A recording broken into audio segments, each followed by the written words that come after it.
Hello friends, টেক্সারিং online চ্যানেলে আপনাদের সকলকে জানাই স্বাগতম। আজকের সবচেয়ে বড় খবর, প্রধানমন্ত্রীর পদ থেকে সরে দাঁড়াতে হবে মোদীকে, ভাঙতে চলেছে তৃতীয় এনডিএ সরকার। তো বিজেপি এবং তার সহযোগীরা কেন্দ্রে এনডিএ সরকার গঠন করেছে, পাশাপাশি ইতিমধ্যেই সম্পন্ন হয়েছে মন্ত্রীদের শপথ গ্রহণও। কিন্তু মোদী সরকার তৃতীয় গঠনের দুদিনের মধ্যেই এনডিএর শরিকদের মধ্যে ক্ষোভ দেখা যাচ্ছে। যে শরিকদের ওপর ভরসা করে গঠন করা হয়েছে এনডিএ সরকার, সেই শরিকরা সরে গেলে যে সোজা মাটিতে পড়বে সরকার, এমনকি পদত্যাগ করতে হবে খোদ প্রধানমন্ত্রী নরেন্দ্র মোদীকে, সেই রকম সম্ভাবনা তৈরি হয়ে যেতে পারে। সমস্ত টালবাহানার অবসান ঘটিয়ে তৃতীয়বারের জন্য দেশের প্রধানমন্ত্রী হিসেবে নির্বাচিত হয়েছেন নরেন্দ্র মোদী, সেই সুদিন কি আর থাকবে না? মোদী সরকার তৃতীয়বার সরকার গঠনের দুদিনের মধ্যেই এনডিএর শরিকদের মধ্যে ক্ষোভ দেখা যাচ্ছে। মোদী মন্ত্রিসভার তৃতীয়তে মন্ত্রিসভায় অন্তর্ভুক্ত না হওয়ার কারণে এখন ঝাড়খণ্ড এবং মহারাষ্ট্রের রীতিমতো রাজনীতি উত্তপ্ত। যে শিবসেনা এবং এনসিপি ইতিমধ্যে মন্ত্রীপদ বন্টনের পরে তাদের অসন্তোষ প্রকাশ করছে, এখন ঝাড়খণ্ডে এনডিএর মিত্র এজেএসইউ অসন্তোষ প্রকাশ করেছে। এজেএসইউ সাংসদ চন্দ্রপ্রকাশ চৌধুরী, যিনি টানা দ্বিতীয়বার ঝাড়খণ্ডের গিরিডিহ লোকসভা আসন থেকে জয়ী হয়েছেন, তিনিও মন্ত্রিসভায় অন্তর্ভুক্ত না হওয়ায় ক্ষুব্ধ। মন্ত্রিত্ব না পাওয়ার বিষয়টিকে তিনি দুর্ভাগ্যজনক হিসেবে অভিহিত করেছেন। চৌধুরীর মতে সমস্ত দলকে যথাযথ সম্মান দেওয়ার প্রতিশ্রুতি দেওয়া হয়েছিল। এইদিকে এজেএসইউ প্রধান সুদেশ মাহাতো এখনও এই বিষয়টির পরিপ্রেক্ষিতে কোনো বিবৃতি দেননি। অজিত পাওয়ারের নেতৃত্বাধীন এনসিপিও ক্ষুব্ধ বলে জানা গেছে। এবার প্রফুল্ল প্যাটেলকে কেন্দ্রে মন্ত্রী করার কথা থাকলেও এনসিপি স্বতন্ত্র দায়িত্ব নিয়ে প্রতিমন্ত্রীর পদ পায়, যা তিনি প্রত্যাখ্যান করেন। এনসিপি ক্যাবিনেটের নিচে কিছুই চাইছে না। প্রফুল্ল এর আগেও ক্যাবিনেট মন্ত্রী ছিলেন। এইদিকে এনসিপি 4টি আসনে প্রতিদ্বন্দ্বিতা করেছিল, কিন্তু বিজয় অর্জিত হয়েছে মাত্র 1টি আসনে। এমতো অবস্থায় পদের অফার পাওয়ার পর প্রফুল্ল প্যাটেল জানিয়েছেন তিনি আগে যখন মন্ত্রিসভায় ছিলেন, এখন কেন তার ডিমোশন হবে। এদিকে জিতেন রাম মাঞ্ঝিও এনসিপির অসন্তোষের কারণ, যাকে মন্ত্রিসভায় অন্তর্ভুক্ত করা হয়েছে। এছাড়াও জানবো আমরা আজকের আরও বেশ কয়েকটি খবর, আর তার আগে আপনাদের কাছে করব একটা ছোট্ট রিকোয়েস্ট। আপনি যদি আমাদের চ্যানেলে নতুন হয়ে থাকেন, তাহলে আমাদের চ্যানেলে সাবস্ক্রাইব করার সঙ্গে সঙ্গে পাশের বেল আইকনটিকে বাজিয়ে রাখবেন। আর আপনি যদি এই ভিডিওটি ফেসবুক থেকে দেখে থাকেন, তাহলে অবশ্যই পেজটিকে ফলো করবেন এবং এই ভিডিওটিতে এক্ষুনি একটা লাইক করে দেবেন। জনস্বার্থে ভিডিওটিকে প্রচুর পরিমাণে শেয়ার করবেন। তো দেখুন আজকের আরও একটি বড় খবর, ঘাড় ধাক্কা দিয়ে বের করে দেব প্রবল দুষ্ট মমতা, কার ওপর ক্ষুব্ধ মুখ্যমন্ত্রী জানুন। তো ভোট মিটতেই এবার ফের প্রশাসনিক বৈঠক শুরু করবেন মুখ্যমন্ত্রী মমতা বন্দ্যোপাধ্যায়। জেলায় জেলায় প্রশাসনিক বৈঠক শুরু করবেন মুখ্যমন্ত্রী। নবান্নে প্রশাসনিক বৈঠকে প্রস্তুতি নেবার নির্দেশ দিয়েছেন মুখ্যমন্ত্রী। মমতা জানিয়েছেন, সরকারি ভবনেই আমি প্রশাসনিক বৈঠক করব। একটা হেলিকপ্টার নামলো না, তার জন্য 2 কোটি টাকা খরচ। প্রশাসনিক খরচে বৈঠক নিয়ে উষ্মাও প্রকাশ করেছেন মুখ্যমন্ত্রী। এছাড়াও কাটমানিতেও করা মমতা বন্দ্যোপাধ্যায়, বালি কয়লা পাচার রুখতেও করা হয়েছেন মুখ্যমন্ত্রী। সরকারি কাজে কাটমানিতে অভিযুক্ত শাসক দল প্রশাসনকে কাটমানি আটকাতে কড়া পদক্ষেপের নির্দেশও দিয়েছেন ক্ষুব্ধ মুখ্যমন্ত্রী। জমি দখলেও কড়া ভূমিকা রাজ্য সরকারের। সরকারি জমি বেহাত হওয়ার অভিযোগ পেয়েই রুষ্ট মুখ্যমন্ত্রী।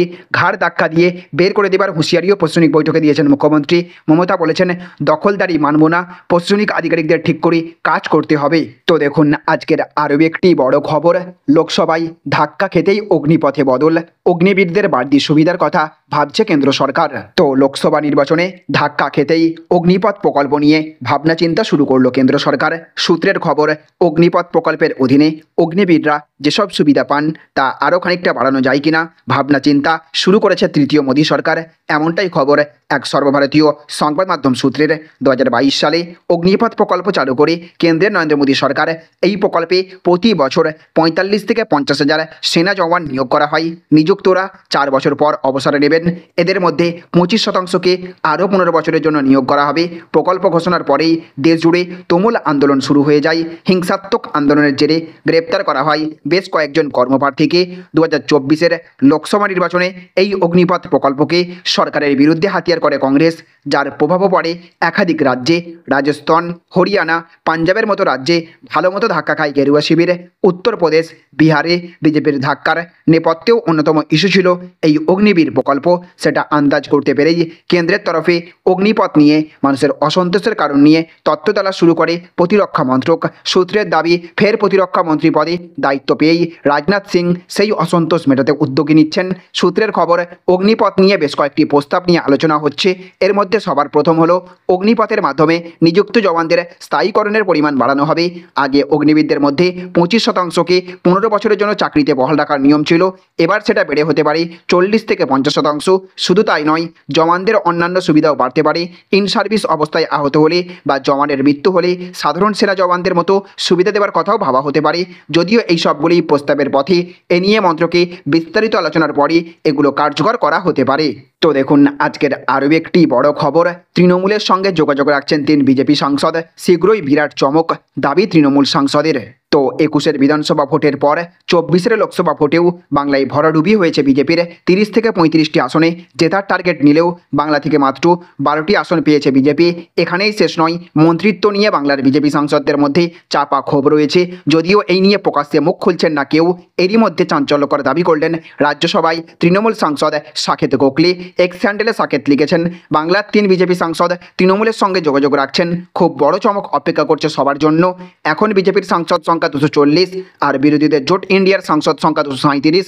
খুব শীঘ্রই এই সংখ্যা উল্টে যাবে বলে দাবি করেছে সাকেত। তিনি পরিষ্কার জানিয়ে দিয়েছেন, 3 জন দল ছাড়লে বিজেপি হয়ে যাবে 237, ইন্ডিয়া হয়ে যাবে 240। যদিও কোন 3 জন বিজেপি সাংসদ তৃণমূলের সঙ্গে যোগাযোগ রাখছেন, তারা কবে বিজেপি ছাড়বেন, কবেই বা ইন্ডিয়া জোটে যোগ দেবেন, তা নিয়ে খোলসা করে কিছু বলেননি সাকেত। এদিকে তৃণমূলের রাজ্যসভার সাংসদের এহেন দাবি ঘিরে রাজ্য বিজেপির অন্দরে তুমুল শোরগোল পড়ে গিয়েছে। যদিও তৃণমূলের দাবি ভিত্তিহীন বলে উড়িয়ে দিয়েছে বঙ্গ বিজেপির প্রথম সারির নেতারা।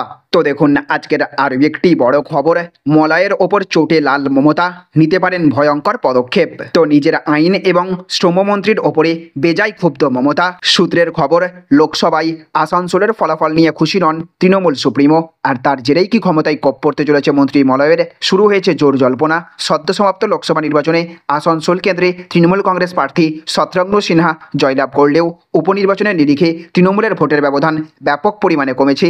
এমনকি আসানসোল পৌর এলাকায় তৃণমূল অনেকটাই পিছিয়ে পড়েছে প্রতিপক্ষ বিজেপির থেকে। আর তার জেরেই কি মমতা আলাদা করে দেখা করার নির্দেশ দিয়েছেন আসানসোলের তথা মন্ত্রী মলয় ঘটককে, চাইতে পারেন কৈফিয়তও, এমনটাই জানা যাচ্ছে সূত্র মারফত। এইদিকে সূত্র মারফত খবর পাওয়া যাচ্ছে যে মলয়কে রীতিমতো এবার আলটিমেটাম দিতে চান মমতা। নাম প্রকাশ্যে অনিচ্ছুক এক আধিকারিক জানিয়েছেন যে মলয় ঘটকের অধীনে থাকা 2 দপ্তরের কাজ নিয়ে মোটেই খুশি নন মমতা ব্যানার্জি। একদিকে বিভিন্ন ক্ষেত্রে রায় নিয়ে হাইকোর্টের সঙ্গে রাজ্য সরকারের বিভিন্ন সংঘাত নিয়ে যেমন অতিথিবিরক্ত মুখ্যমন্ত্রী, তেমনি শ্রম মন্ত্রকের কাছেও খুব একটা খুশি নন। তাই এবার তার ক্ষোভের রোশনালে পড়তেই পারেন আইনমন্ত্রী তথা শ্রমমন্ত্রী মলয় ঘটক। সেই সঙ্গে গোদের ওপর বিস্ফোরা হিসেবে আসানসোলের ব্যর্থতাও অনুঘটক হিসেবে কাজ করবে বলেই মনে করছে রাজনৈতিক মহল। তো দেখুন আজকের অন্তিম আপডেট, ক্ষমতা পেলে মাথা ঘুরে যায়, সোহমকে তীব্র কটাক্ষ মদনের, শেখালেন সৌজন্যের রাজনীতি। তো রেস্তোরাঁ মালিককে মারধরের ঘটনায় এবার অভিনেতা বিধায়ক সোহম চক্রবর্তীকে একহাত নিলেন আরেক বিধায়ক মদন মিত্র। কামারহাটির তৃণমূল বিধায়ক সোহমের তীব্র নিন্দা করলেন। শুধু তাই নয়, দাবি করলেন ক্ষমতা হাতে পেয়ে মাথা ঘুরে গিয়েছে সোহমের। বলেছেন দীর্ঘদিন ধরে রাজনীতি করলেও কখনো তাকে এসব করতে হয়নি।